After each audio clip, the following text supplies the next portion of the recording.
Good afternoon and welcome. My name is Steve Jewell with Community Giving. We want to welcome you back to this series of community conversations that began actually when COVID started. Before that time, we had never done a webinar, and since that time, we've learned how to do webinars, as have many of you. And for us, it's been about staying in contact and in connection with the communities that we serve at Community Giving.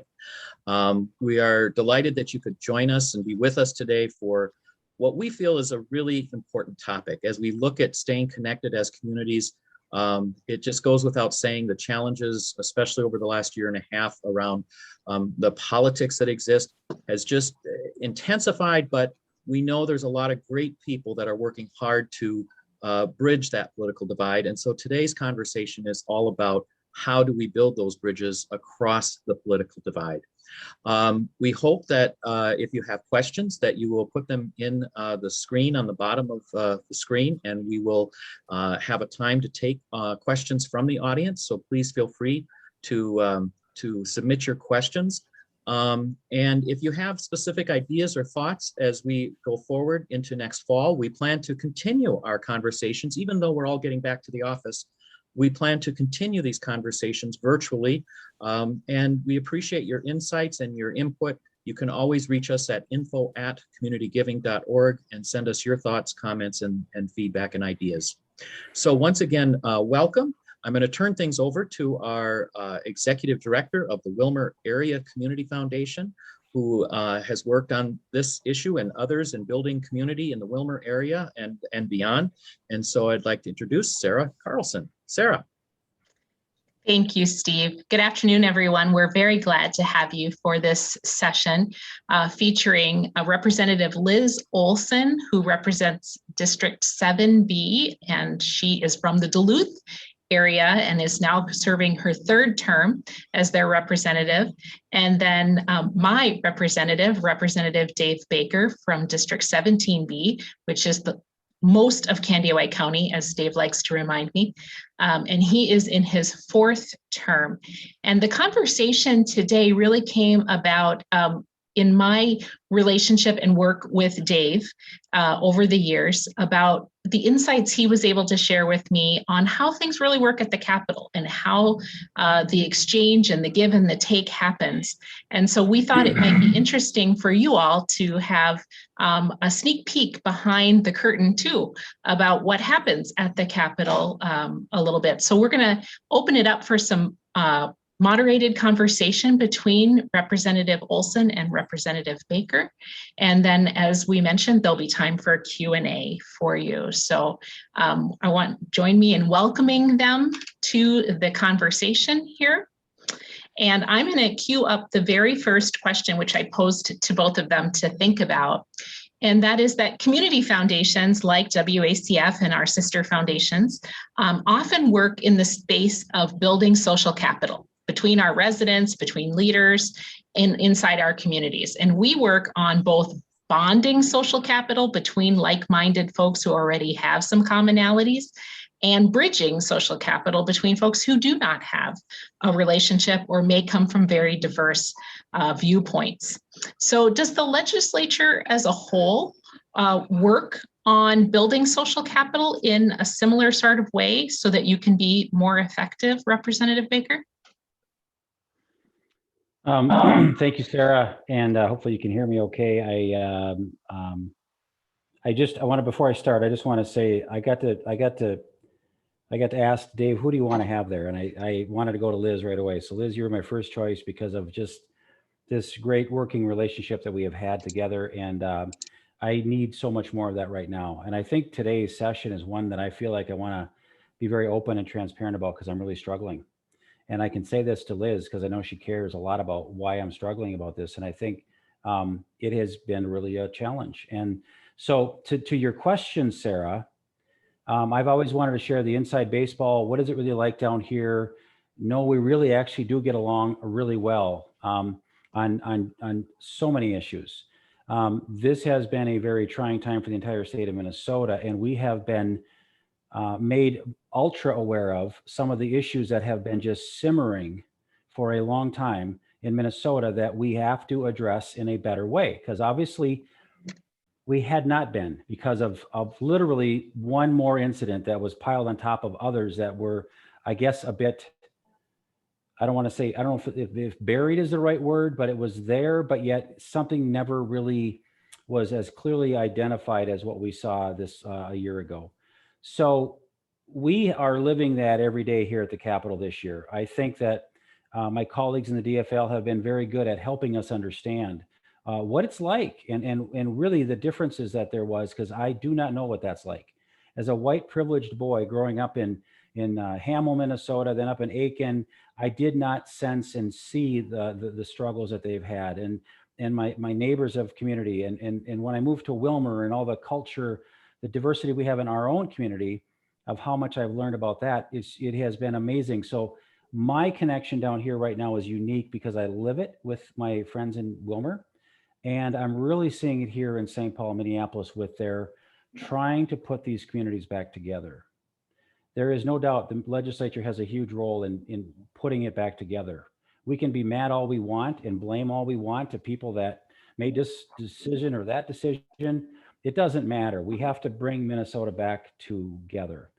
So that happens every day down here. I think it's happened more loudly in the last year than it has since I've arrived here 6-7 years ago.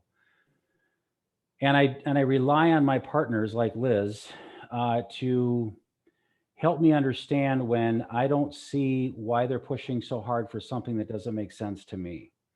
And I have to find my members like that I can ask those questions without being scolded in public, or ask a question in committee without feeling like I can't speak. And that's not good either. And with COVID and shutting us out of committee meetings in person has been a real setback for our relationship building. And I hope that does change soon. So long story to get around to it, I guess, Sarah, it is a different time down here. It is a time that I have been personally learning more than ever about our social capital, our just everything, political capital, all the points that you sometimes kind of build up, and trust. Trust for me has always been the most important thing, and I'm struggling with trust right now. And so it's just something that I want to make sure that we can be transparent and open about. And but I think we'll just start with that, and I think Liz will probably say something so much better than I just did. So let's just. I'm here to listen as well and hear thoughts, but it is a high priority for us to work on these issues down here. Representative Olson, what would you say to that same question about bonding and bridging of social capital, and how do legislators do that amongst themselves to accomplish something?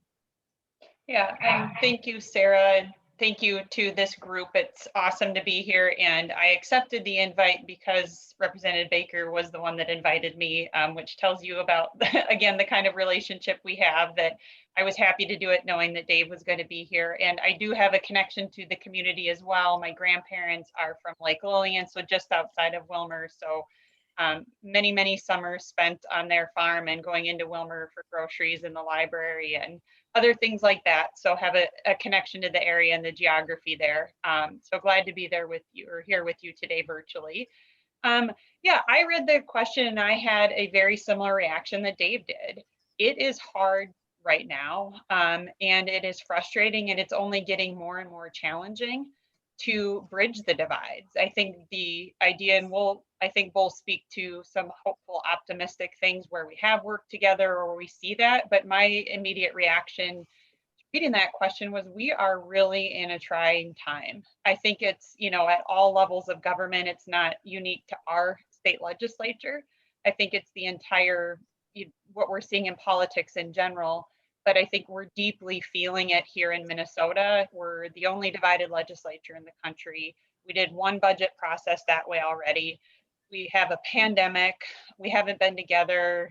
Dave talked about the racial unrest and what's happened in the last year. I think even on the best of days, this would test all of our relationships with each other, all of our trust. I mean, any of those kinds of things are hard, and we just have lived through what feels like the most impossible 18 months to govern through. And I think what where I think Dave and I, maybe see is like, we may see different solutions to things, but we see a similar problem. And I think that Dave did I agreed with everything he has said, which, even though I'm a Democrat from Duluth and he's a Republican from Wilmer, very different, I have agreed with everything he has said so far, because I think we share a similar ability to see the landscape, but we may have very different ways to solve those problems.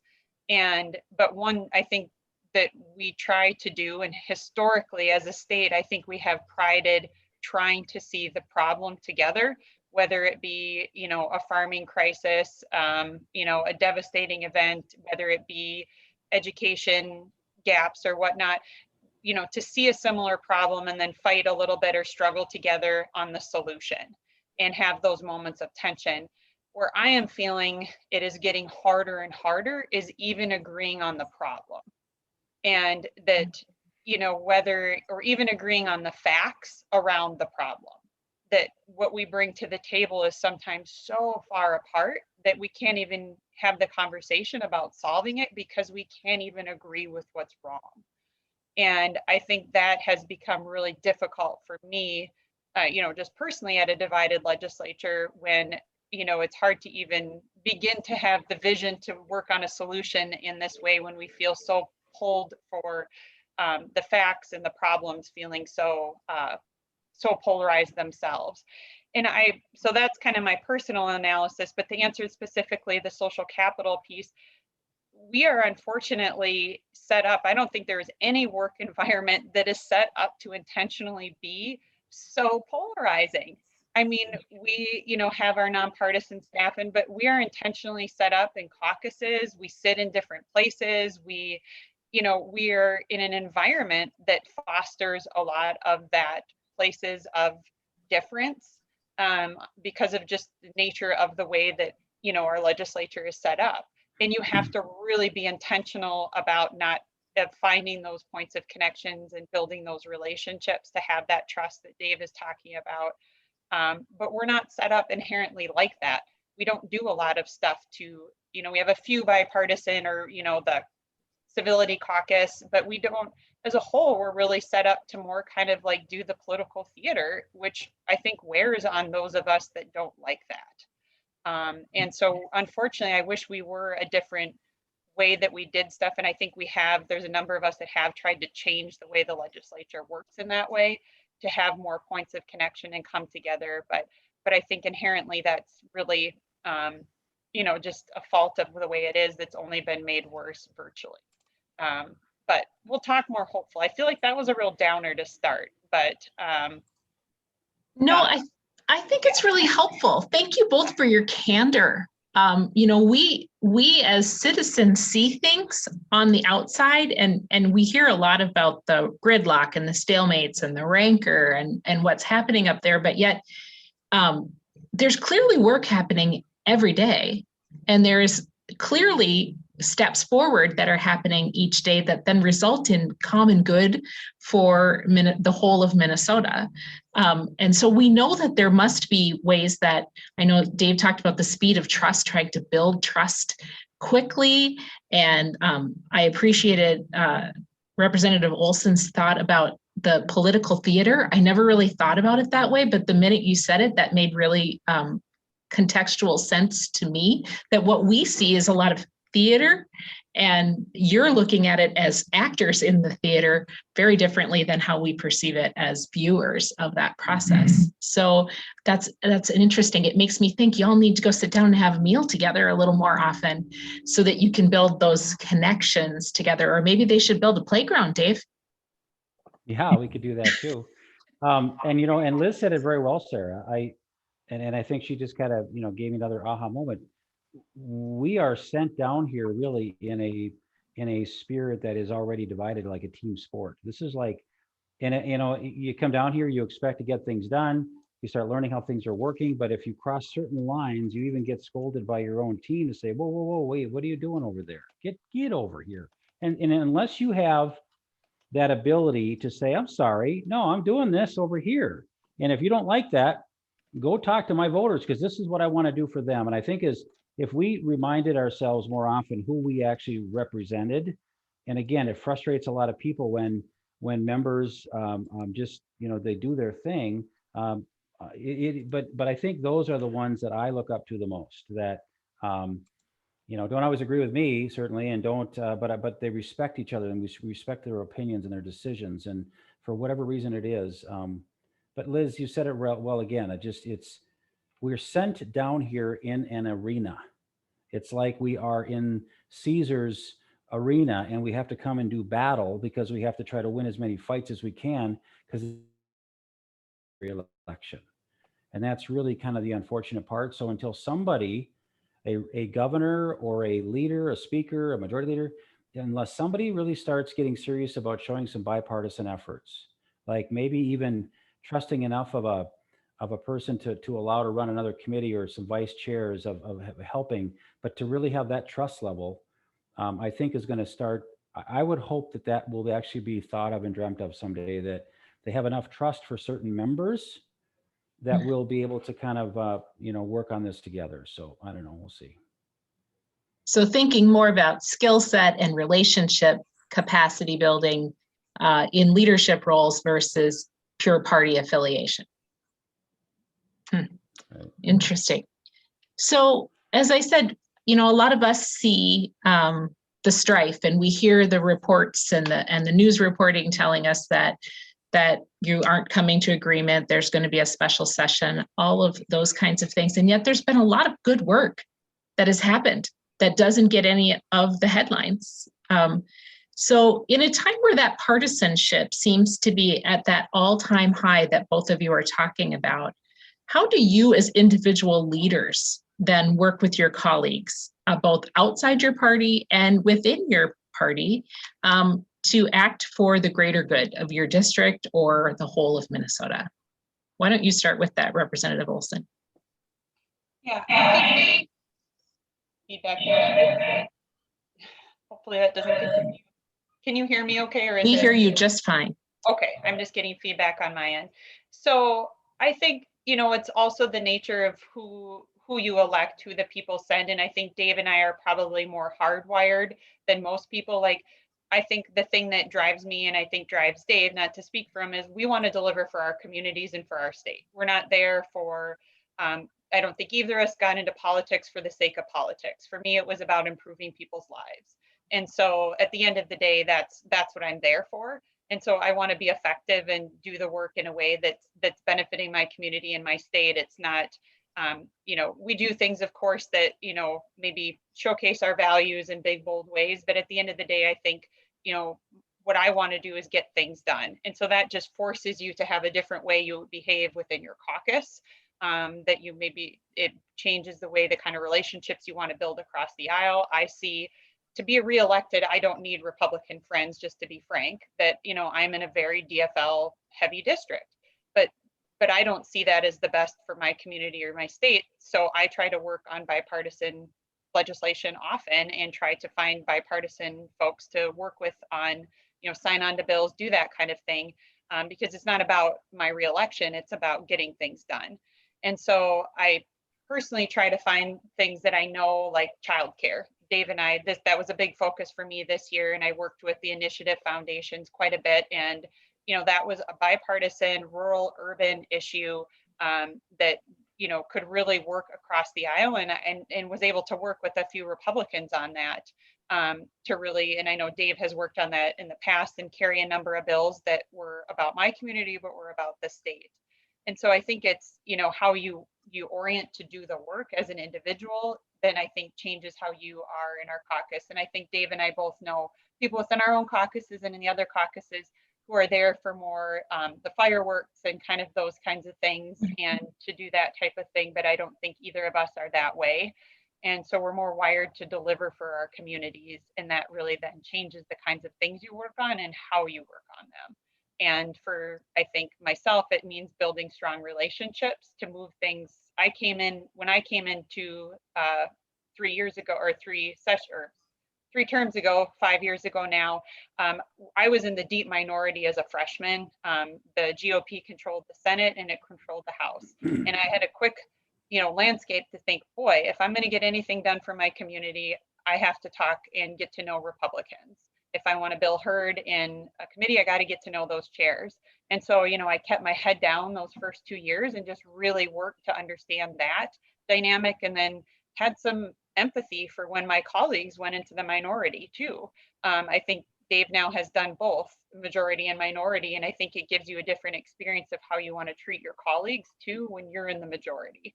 And so I think there's just different ways we operate, and I think we need more people who are just geared towards relationships and are geared towards results for their community. And I think typically those are the folks I'm seeking out to work with. Representative Baker, what would you want to say? Totally agree with everything Liz just said as well. I think, for my brand, if you want to call it that, the Republican brand is very confused right now. We don't know what brand it is, if it's what's called the Trumpers or the folks over in this wild camp that we've never witnessed before, and the after Trumpers, or it's what is the real brand here. So my own party is going through a lot of changes and trying to find and identify ourselves, what we want, what we need, who is our base, what is important to us. And for me, it's always been just generating a strong economic engine in Minnesota, being respectful to employees, to help the people in need, to try to do everything we can to make sure Minnesota keeps that, again, that balance of clean air, clean water, good jobs, high paying jobs. And just this, I guess for me, it's this piece of knowing that Minnesota is the greatest state in the country. So, one of the things that Liz touched on was something that is really genuine to her, is that I'll never, ever forget this, and I think this is why she's one of my faves, is that, again, when I was in the majority, we were in that second election. She was deep in the minority, and she picked up the phone and she called me in the summer and said, "Hey, Dave, I know we didn't get the opioid bill done that you wanted to get done last year, but just know I'm super committed to helping you get that done." As a minority member, and again, I'm sitting there thinking that was really nice of her. I almost felt like, gosh, how sweet was that? She wants to help me, and even though she's in the minority, isn't that sweet? Well, it turns out that call meant everything to me, because 3 months later, the election was over. She was in the majority. I was in the minority. I never saw that coming. And to this day, I'm so grateful that that call meant everything, because we picked it up. It's like it never even slowed down with her taking the chief authoring that bill with me. And she kept me alongside every step of the way to make sure that I brought her up to speed as to how hard this bill was to try to create this first in the country licensing reform to get pharmaceutical companies get their butts to the table to help us with opioids. And we did it. And with Liz's leadership, and with we had a foursome in 2 in the Senate, 2 in the House, bipartisan. We just kicked it, and we kicked these pharmaceutical companies out of here. And it was really good feeling to know we could accomplish such a major bill that is still getting a lot of national attention. And again, it's because that call was so meaningful to me that I could quickly pivot and give it to Liz and know that it would be handled the right way. And so we just need a lot more of that. We need a lot more of understanding, but when you flip to majority to minority and back and forth, it's a lot of humility that you take in. And that's where this trust factor really works out. So I'm in now my second term in the minority, and that's where, again, for this trust thing for me, outside of the kind of the whole thing here, it's not about Liz. It's not about a handful of Democrats that I just adore working with. It's the executive branch that I'm having the most trouble with. And I feel, for me, as a guy who really saw some bright spots with Governor Walz at the front end, I was super excited when we worked through this MNLARS stuff at the beginning.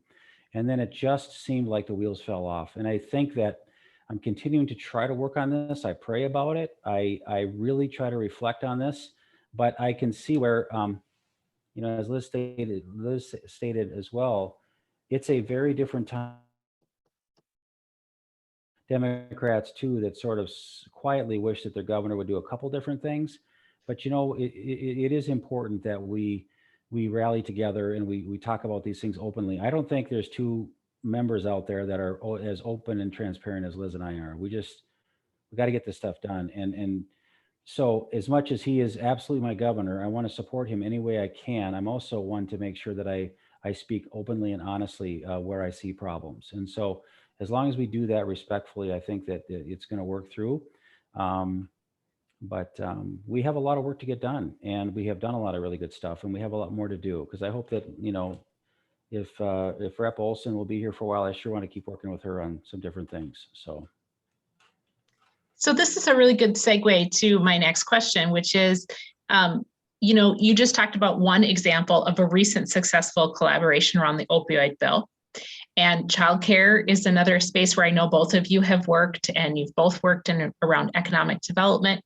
So are there some examples that you can point to of recent cross-party collaborations or bipartisan efforts that Minnesotans on the street might really recognize and see as successes or wins at the legislative level that you could share? Dave, do you want to take the first crack at that? This session, we haven't really, and again, correct me if I'm wrong, Liz, but I don't think we've really passed a ton off the House floor that's been passed into law. I may be mistaken. There are a few things, but I would consider them fairly minor at this point. I know a couple of years ago, we all worked together on the hands-free cell world with our driving. I think there's been a lot of collaborations in that manner. I think that the Tobacco 21 that I was very supportive of early on, I think that was something that we wanted to keep working on. I think that was very bipartisan. Those are just a couple that come to mind. I think that there's also going to be a lot more bipartisan support when we come together on finding these cultural landmines that we find ourselves into, because I think a lot of folks like me just understand a lot more than I used to. I am on this ORAC community, which is the committee that's from the bill Liz and I worked on. Is the Opioid Response Advisory Team, and I have learned so much about the Native American communities. The Democrats, was it last year, Liz, where you had us come in, and it was a whole day of having all the tribes come and speak to us on the House floor. It was an amazing wake up for me, knowing the history of the Dakota people and the land that we were sitting on here in St. Paul, and just the dynamics of how they have come through so many things and how horribly they have been treated. I've known that for years, but it's about how we want to learn from our mistakes as a country and as a state. And we don't want to bury them, but we want to make sure we don't ever repeat them. And we want to do better with that. But I know that there's a lot of people that are still really hurting from generations and generations. And because it was never made right before, they feel like that we have to get this right. And that's why I think we're seeing so much pent up anger and frustration with demonstrations and things. So I wish we could just turn down the volume, but I think there's something there that I still don't quite all the way understand about destruction and moving things forward. But I do know that people are learning and getting better senses of things here. And we do still pass a lot of things like common sense things that are bipartisan. Again, I'll let Liz take it from here. I think she's probably got some better ideas, but that's where I kind of see that. Representative Olson, what would you point to, not even just out of this session, but out of the last few years as successful collaborations?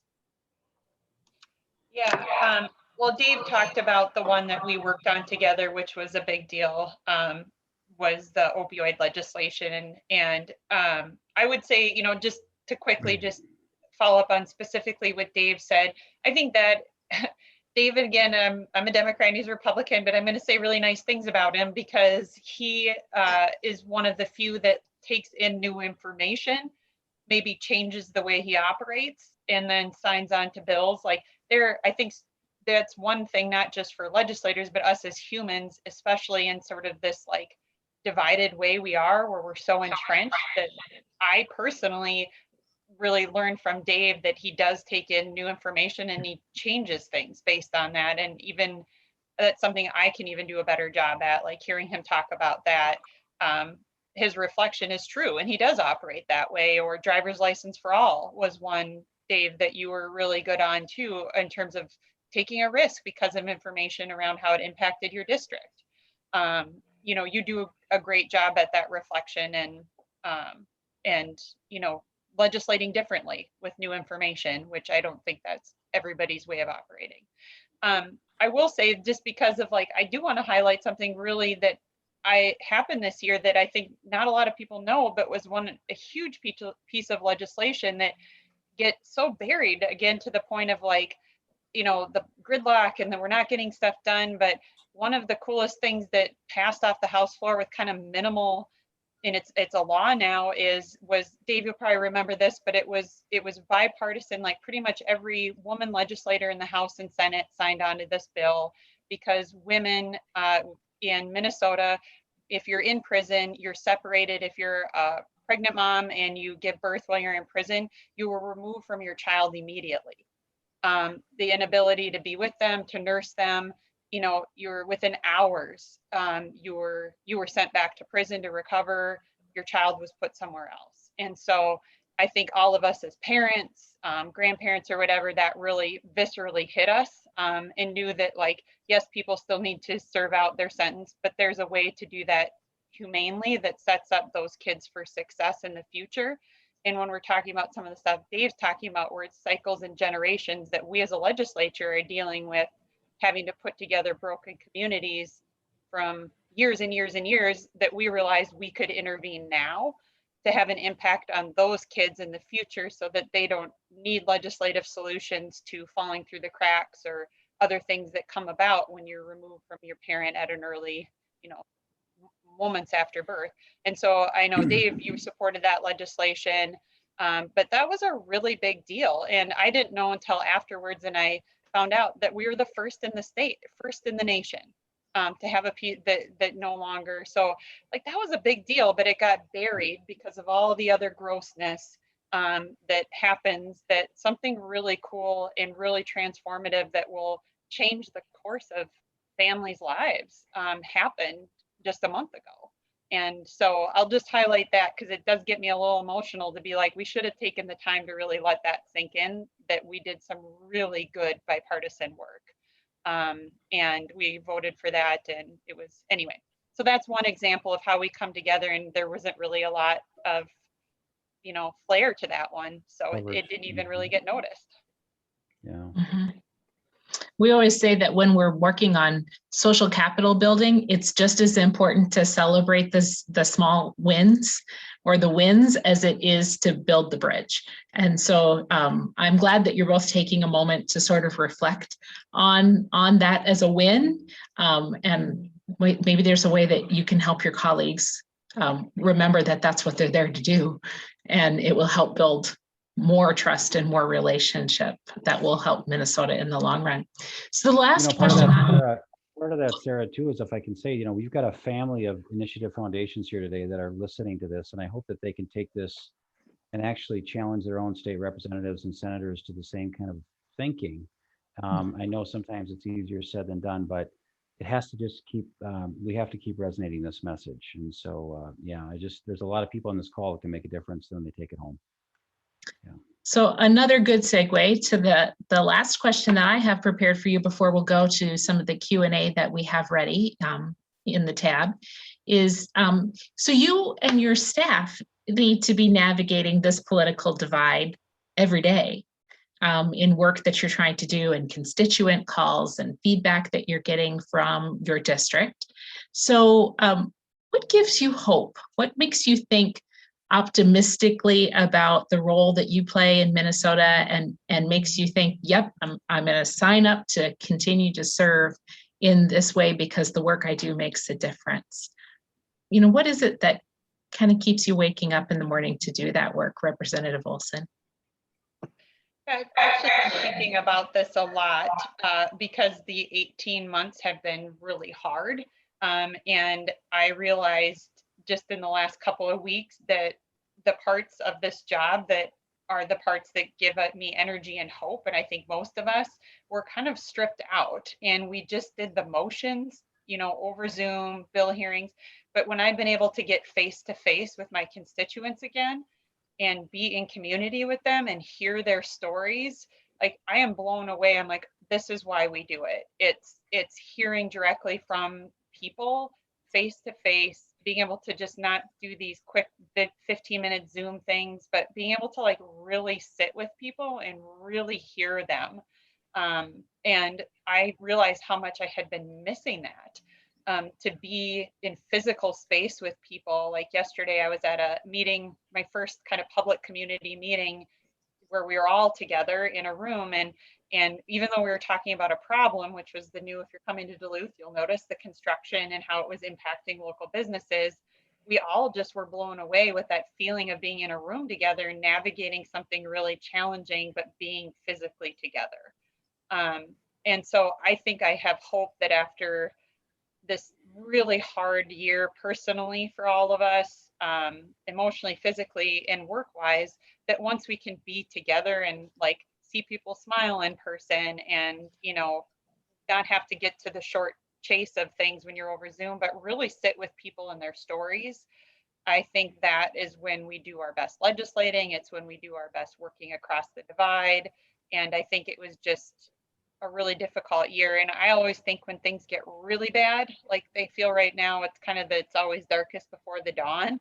Like something's breaking, and you have to have tension, and you have to release it before it can get better. And I think we're all coming out of something we have to grieve and move on. But I'm really hopeful we can do it, that we're not so fractured that we can't heal from it. But seeing people yesterday, I felt hopeful that yes, it's hard, but we can do this together, especially when we're physically together. Thank you, Representative Olson. Representative Baker, what gives you hope in the work that you do? I think it's just continuing to feel like you can make a change with seeing real problems. And again, my world has sort of been focused on HHS, Health and Human Services, business and economic development. How do we kind of manage our taxes, and how do we spend our money? And along with, I love our teachers, and I love the education system, and just know how much work we have to do there.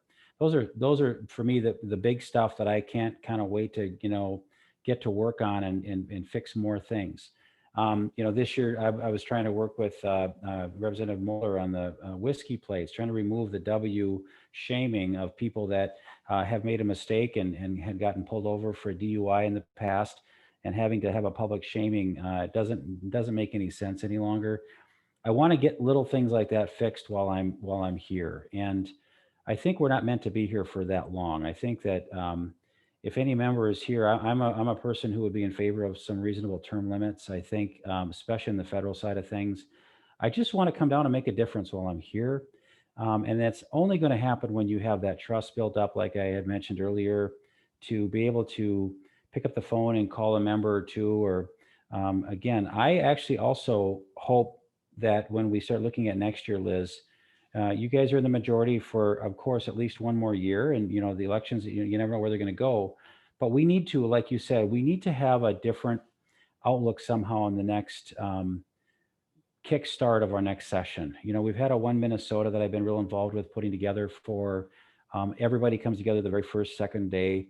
And we talk about the demographics of the state, what's happening just to the whole body. And so we kind of get some good background. But we need to do something different, I think, because of the last 18 months that we have experienced.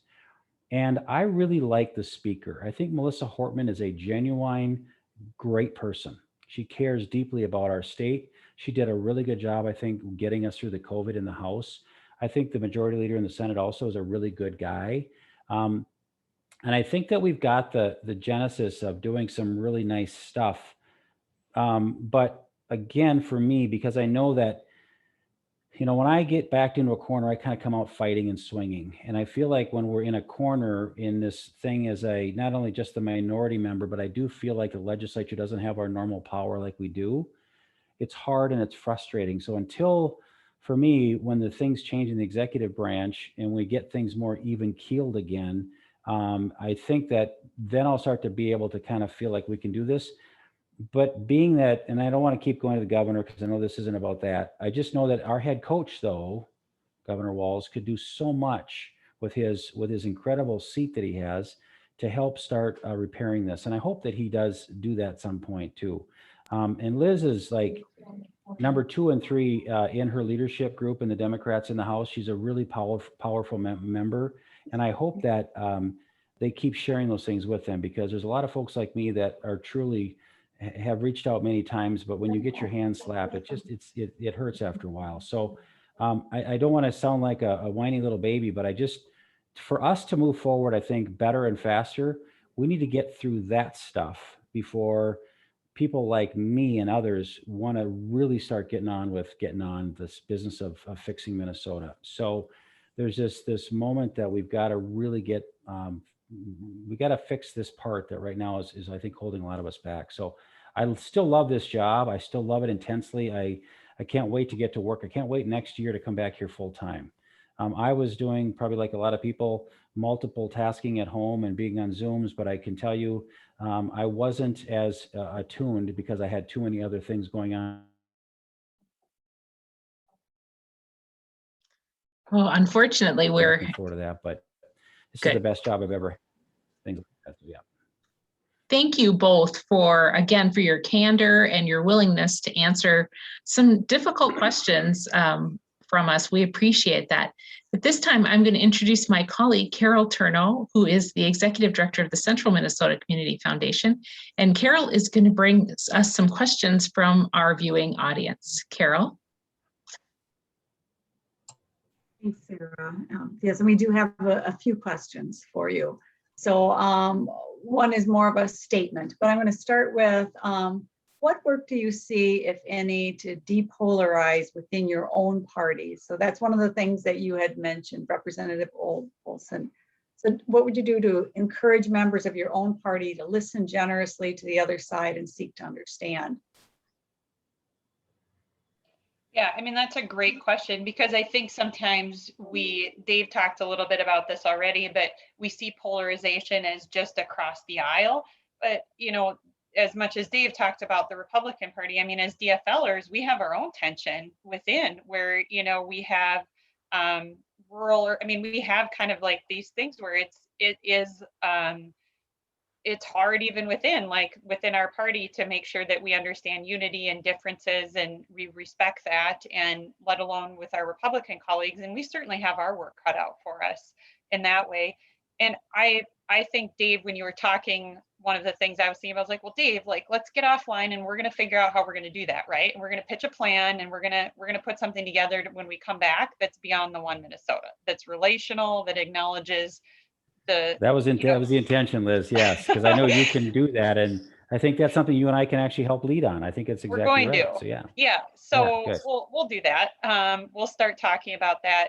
So we can create. I think we have some flexibility to own some of the solutions and not just look to our leadership higher up, the top folks, but that we can lead too and model a different way, and we can put forward some of that. So I think way we'll depolarize after this is probably talk about what is something we can do that symbolizes the start of the next session, that's more relational and kind of a reset, and acknowledges the challenges of this past couple of years. But then we have our own work to do too. One of the things that I think we need to do is visit each other's districts more. That just hasn't happened as much. At times there's different efforts to do it, but I think once you get out and you see a different community and I think it makes a huge difference. Like, oh, I understand why so-and-so fights so hard for that. Like, I get it now. I think seeing that across, doing some different district partner visits we could get that kind of going again post-COVID, I think would be a really good time to do that. So just a couple of thoughts, but it's on us. The point of it is it's on us to own the solutions. And I think Dave and I, will continue to be two people that do that. Thank you. Anything else that you would add, Representative Baker? Repeat the question again real quick. I was so enamored what she was saying, I kind of lost what it was. What was that again? So it was basically to ask what you can do to help with the polarization within your own party. Oh, thank you. Mm-hmm. You froze again too while you're doing it, so that it all got caught up. Thank you. I think again, as I mentioned earlier, my party, we've even got members that have left our party because they didn't like who the leader was in our party a couple of years ago. That's frustrating. And I know, again, as Liz was saying, they've got their own little factions and their own little teams, and we all have to listen to what they want to do. I think we could do a better job by just, again, trying to hear them out. And I think what I've learned around here is that there's this weirdness about the hierarchy around here that Liz and I could do our own thing if we want to. We don't answer to the speaker. We don't answer to the leaders. We can do our own thing. We answer to our own voters. And I think we could do some more things to encourage both our teams to do something different.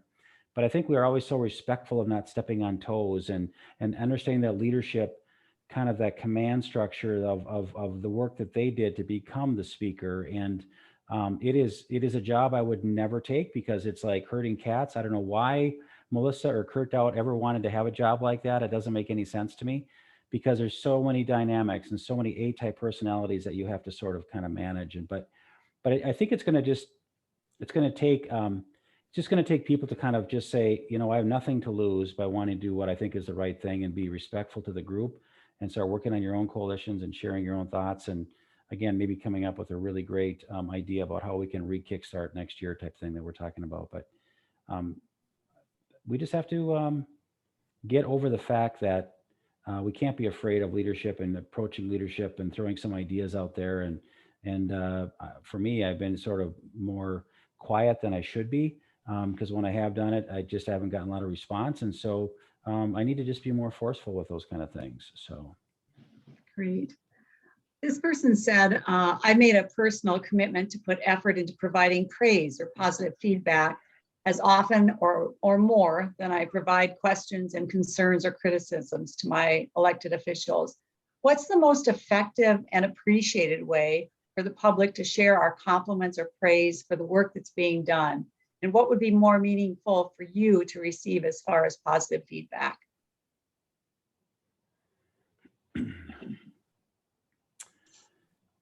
You know, I'll take a swing at that one. I think for us, a simple thank you in the grocery store. We really appreciate what you're doing down there, Dave. I'm very lucky. I have a very generous community that has been very kind to me and very open and nice about it. I do get the calls once in a while, like, what are you doing with this bill? And I get that, and I can't wait to talk about it with them. And I call them up and I want to kind of dive right into it with them. You get those sometimes too, but I think we really appreciate those thank yous just in passing. It's an email that's not a form letter that we get hundreds of from a group that is either opposing something or for something. But if you just write a personal short email to us, that is read, believe me. And I think that goes a long way for all of us. And just, you know, standing up for us once in a while when you've got these, you know, and we have them on both sides and the far left and far right.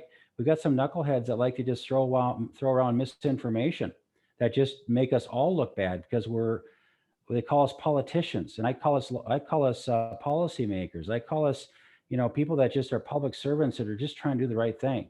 That goes a long way if you can help defend us when we're not there. And so in a quiet way, that also helps build up our brand a little bit, whether you're, you know, D or R, doesn't matter, but it's just you're a public servant that wants to serve, and those kind of things would be helpful, I think. So. Yeah, that was very gracious. Whoever that is, I'd like to hug them. I mean, but it is our job to work on things that are hard. And so we hear people are angry, there's emotion because there's big things that the state government does or doesn't do that impacts their lives. So I get that, you know, when we ran for election and when we're holding these offices, we are the reciprocal of that. And so it's not always fun, you know, with what some of the vitriol people come at us with, but nonetheless, I would say it's probably, you know, 10 to 1 that we hear the thank you, you know, so any way that it happens, because you also, to the point that was made by Sarah earlier, we have to celebrate the things we get right too, and celebrate the people that help get them right, which is our constituents. And I want them to feel like they're a part of the solution and the wins too. And if we don't hear the good stuff, we don't always know that that's seen as, oh, my community thought that was a great thing, or that did improve so-and-so's life. You don't hear that. You hear when it's not working. You don't often hear when you get it right. And so naming what is good and right, I think, is also just helpful for us to duplicate. duplicate that and continue to do those things. So it's not just self-serving to feel good, which would feel good, but it also is like helpful to get that kind of feedback too that's constructive. So that was really great, whoever said that. So that was a really good comment and question. Great. And then we just have a final comment, and I'd like to hear your thoughts on it.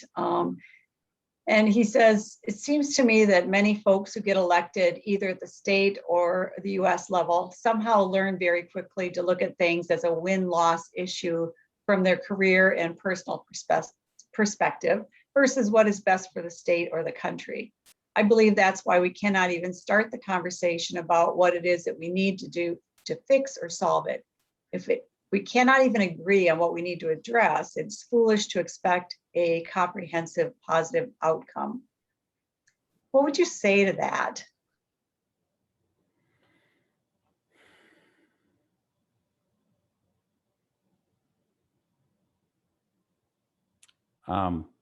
I would say, welcome to our world. It is, you know, again, there's not a lot of issues that are as divided as that on the front end. I think if we all want to try to, let's say, tackle the achievement gap in schools, right, where some kids are really doing poorly in Minnesota and some are doing very, very well in our public schools, and we're trying to find what is that connection that we need. We all have recognized it. There are different ways of getting there, but it is a very, I think, philosophical difference in either it's choosing where your kids can go to school, should they be able to get credits to go to a private school, to getting a lot more money into the system so that we can pay our teachers better so we have more people coming into the system, to and there's so much in between that. Resources are typically what gets in the way of trying to find the best solutions because we really don't have endless money. But that is a lot of what we do here is we have to find what little piece of then this can we fix. If it's, again, I've always said we should be paying our newest teachers more money. Well, nobody hears that because the unions have a very kind of programmed system that has worked for many, many years for them. But I think with today's labor, and I'm very open with Education Minnesota about this too, we have to find a different way to do this, you know, and I hope that, you know, in time, but boy, you start talking about changes with that kind of a group, it's really hard to have those conversations. So, you know, you get your toes stamped on sometimes, and you just have to take those risks, and you have to just know that it's not personal. They have fought for decades and decades for what they have got today, and I respect all of that. But it's a huge challenge to go into those arenas with some really big issues that we're divided on. Anything to add, Representative Olson? What Dave said. I mean, and I think that's kind of the nature of what the spirit of what we're talking about. It is hard, but I think it's not the only way that we're doing things. And I don't think that's, you know, like that statement is a blanket representation of all of us. I think Dave and I have pretty much shown that that's not why we show up every day. And we know there's a lot of others that don't show up that way, but it does make it very difficult. Well, we certainly appreciate all that you do for your communities, and appreciate that you're part of our state. We know at Community Foundations, it's important. We like to say that we believe in purple, red and blue together. And so we always like to look for that bipartisan support for programs, and not for a better chance of winning, but you really do have a better opportunity of succeeding when everybody's on the same page. I also appreciate your statement, Representative Baker, about the fact that money's a factor, that sometimes we have to celebrate the small victories because that's all the resources that we have at the time for that. So I appreciate the positive spins, and you're expressing the challenges for us today as well. So I just want to conclude by saying thank you to you, and then turn it over to Holly Witt, who's going to close us out. All right, thank you. So I'd like to also thank Representatives Baker and Representative Olson. This was